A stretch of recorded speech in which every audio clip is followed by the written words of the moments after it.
Hello everyone, welcome to lucky education. और आज हम देखेंगे फंडामेंटल ड्यूटीज़। टॉपिक हमारा जो रहने वाला है वो है फंडामेंटल ड्यूटीज़। पॉलिटिकल साइंस का टॉपिक है। जब भी हम फंडामेंटल राइट्स पढ़ते हैं, है ना, आपने देखा होगा फंडामेंटल राइट के बारे में पार्ट 3 ऑफ द कॉन्स्टिट्यूशन में लिखा हुआ है फंडामेंटल राइट, जो आर्टिकल 12 से आर्टिकल 35 के बीच में है फंडामेंटल राइट। 6 फंडामेंटल राइट हैं आपके: right to equality, right to freedom, right against exploitation, right to freedom of religion, cultural and educational right, right to constitutional remedies. ऐसे करके 6 फंडामेंटल राइट हैं। ओरिजिनली 7 थे, बाद में 6 रह जाते हैं। तो एक तरफ यार सरकार ने, एक तरफ आपको संविधान ने फंडामेंटल राइट दिए हैं, ठीक है, कि भाई आपको हर चीज़ मिलेगी, हर चीज़ की फैसिलिटी मिलेगी, हर तरह का आपको अधिकार है। तो दूसरी तरफ हमारी भी तो भाई कोई एक जिम्मेदारी बनती है। एक तरफ आप मतलब कह रहे हो सरकार से कि भाई हमें फंडामेंटल राइट दो, तो आपकी भी तो कुछ जिम्मेदारियां बनती हैं। किसके प्रति? अपने देश के प्रति, अपनी सरकार के प्रति, अपने कंट्री के प्रति, अपने भाई बंधुओं के प्रति, अपने एनवायरनमेंट के प्रति। तो जब हम एक तरफ राइट्स मांगते हैं कि भाई हमें अधिकार दो, तो नेचुरली हमारी भी कुछ ड्यूटीज़ होनी चाहिए, है ना। और उन्हीं ड्यूटीज़ को हम बोलते हैं फंडामेंटल ड्यूटीज़, ठीक है। तो यही टॉपिक हम देखेंगे, फंडामेंटल ड्यूटीज़। फंडामेंटल ड्यूटीज़ की बात करें तो जो ओरिजिनल हमारा कॉन्स्टिट्यूशन बना था, कब बना था? 26 नवंबर 1949 को हमारा संविधान बनके रेडी हो गया था, मगर लागू नहीं किया था। लागू कब किया था? 26 जनवरी 1950 को हमारा संविधान लागू हो जाता है। तो जो ओरिजिनल संविधान था ना बॉस, उस ओरिजिनल कॉन्स्टिट्यूशन में फंडामेंटल ड्यूटीज़ नहीं थी। ये बड़ी इंपॉर्टेंट चीज़ है। कहाँ से लिए हमने, कहाँ से ये कॉन्सेप्ट इंस्पायर किया, मतलब हुआ है? तो यूएसएसआर जो था हमारा, जिसको आज हम रशिया बोलते हैं, रशिया से हम इंस्पायर्ड हैं, या सोवियत यूनियन कह सकते हो। यूएसएसआर से हमने इस कॉन्सेप्ट को अडॉप्ट किया है। कौन सा? फंडामेंटल ड्यूटीज़ वाला। तो अब जब हमारे ओरिजिनल संविधान में नहीं थी तो कब इनको जोड़ा गया? तो 1976 में 42वां संविधान संशोधन किया गया था। 22 कॉन्स्टिट्यूशनल अमेंडमेंट एक्ट आया था, जिसके तहत हमने फंडामेंटल ड्यूटीज़ को जोड़ा था। मगर इन फंडामेंटल ड्यूटीज़ के बारे में सरकार ने एक कमेटी बनाई थी पहले, स्वर्ण सिंह कमेटी। तो इन्होंने रिकमेंडेशन दी थी। इनकी रिकमेंडेशन के आधार पर हमने फंडामेंटल ड्यूटीज़ को ऐड किया था।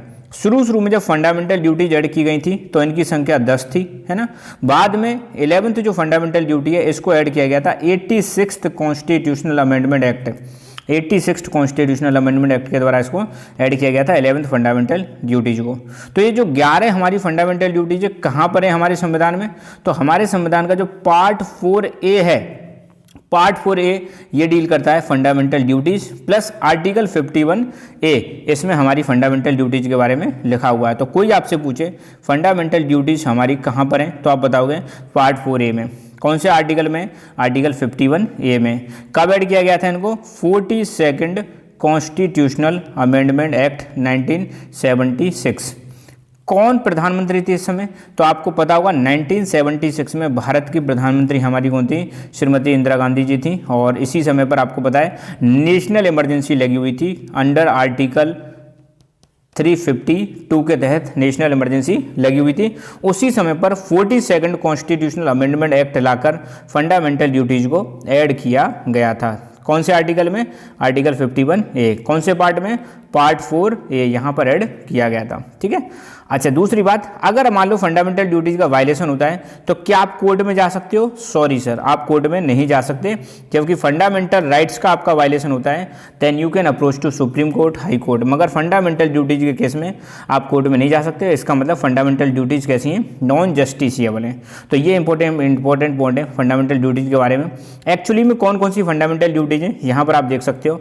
आर्टिकल 51A में लिखा हुआ है कि हर सिटीजन की जिम्मेदारी है कि वो अपने संविधान का रेस्पेक्ट करे, है ना, अपने national ideals, institutions, national flag, national anthem, इन चीज़ों का रेस्पेक्ट करे। साथ के साथ में नोबल जो आइडियल्स हैं उनको चेरिश करे, फॉलो करे। साथ के साथ में अपने देश की सॉवरेंटी को, यूनिटी को, इंटीग्रिटी को, इसको मेंटेन करके रखे। जब हमारे देश की सुरक्षा करे, जब भी ज़रूरत पड़े तो अपनी सेवाएं देने के लिए तैयार रहे। देश में हार्मनी प्रमोट करे, भाईचारा प्रमोट करें, है ना, हर तरह से भाईचारा प्रमोट करें, अपनी डाइवर्सिटी को मेंटेन करके रखें और ऐसी प्रैक्टिसेस को रिनाउंस कर दें जो महिलाओं के खिलाफ हों। साथ के साथ में हमारी जो रिच हेरिटेज है, एक रिच कल्चर है, कंपोसाइट कल्चर है, इसको प्रिजर्व करें, इसकी वैल्यू करें, है ना।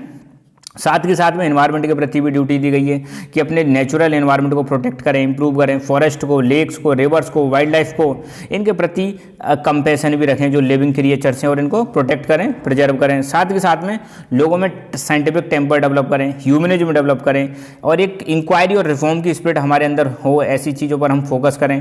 पब्लिक प्रॉपर्टी को प्रोटेक्ट करें, सेफ गार्ड करें, वायलेंस से जितना हो सके उतना बचें, और साथ के साथ में एक्सीलेंस की तरफ भागें, इंडिविजुअल एक्सीलेंस की तरफ भागें, और कलेक्टिव एक्टिविटी पे ज़्यादा फोकस करें, और अपने देश को बिल्कुल हायर लेवल पर ले जाने की कोशिश करें। तो ये 10 ड्यूटी हो गई। 11th जो ड्यूटी थी कि जहाँ पर कहा गया था कि ये प्रत्येक पेरेंट और गार्जियन की जिम्मेदारी है कि अपने बच्चों को, जो 6 से 14 साल के बच्चे हैं, उनको स्कूल भेजें भाई, उनको एजुकेशन दिलाएं। तो ये याद रखना, ये 11th वाली जो फंडामेंटल ड्यूटीज है, इसको 86th कॉन्स्टिट्यूशनल अमेंडमेंट एक्ट 2002 में ऐड किया गया था। 2002 86th कॉन्स्टिट्यूशनल अमेंडमेंट एक्ट। तो ये हो गई हमारी फंडामेंटल ड्यूटीज़। आई होप आपको बिल्कुल क्लियर हो गया होगा। मेन चीज़ आप ध्यान रखना फंडामेंटल ड्यूटीज़ के बारे में, ठीक है। 42nd कॉन्स्टिट्यूशनल अमेंडमेंट एक्ट के द्वारा ऐड किया गया था, सोरेन सिंह कमेटी की रिकमेंडेशन पर ऐड किया गया था।